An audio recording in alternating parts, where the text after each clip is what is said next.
Today, many businesses and large companies are using multi-factor authentication or MFA for an extra security boost as an alternative to using the sometimes unsafe passwords alone. MFA should be used whenever possible, especially when it comes to your most sensitive data, like your primary email, financial accounts, and health records. In fact, many places are starting to require MFA, not just a password, as a standard for anyone to access the system or service. Multi-factor authentication is a method to help better secure email accounts in Office 365 access. This additional security comes from having to approve the sign-ins to your account using a mobile device.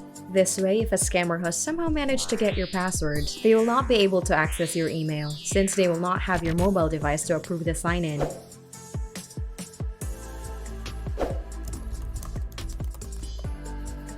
Outlook, OneDrive, Power Automate, formerly Flow, Teams, Word, and OneNote. You won't have to do the second step very often. Some people worry that multi-factor authentication is going to be really inconvenient, but generally it's only used the first time you sign into an app or device, or the first time you sign in after changing your password. After that, you just need your primary factor, usually a password, like you do now. The EZYNODE tech support team will have to first enable your account to use multi-factor authentication. You can still download the Authenticator app before our team sets up your account. After that, you can go through the following steps. Download and install the Microsoft Authenticator app to your mobile device. Open a web browser and go to www.portal.office.com, or when apps like Outlook and Teams are open in your desktop, you will be prompted in the same manner. Log in with your company email address and password.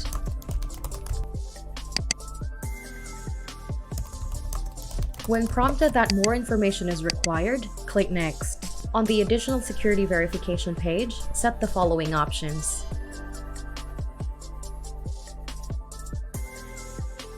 Click the Setup button.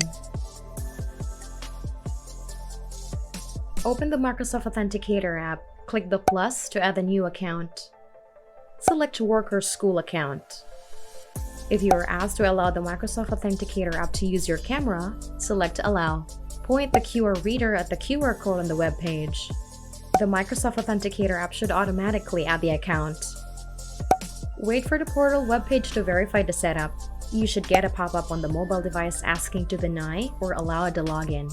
Select Allow. For step 3, enter in your mobile phone number. Click Next to finish the setup, and click Done. Now when you log into the Office 365, you will be prompted with an approved sign-in request page, and you should get a pop-up on your Microsoft Authenticator app to approve the sign-in. You will also be prompted by a similar window when you log into Outlook and Skype for Business from your desktop system. Thanks for watching this video. I hope it was able to guide you smoothly. If you encounter any issue going through the steps, you may reach our tech team here. See you on the next video.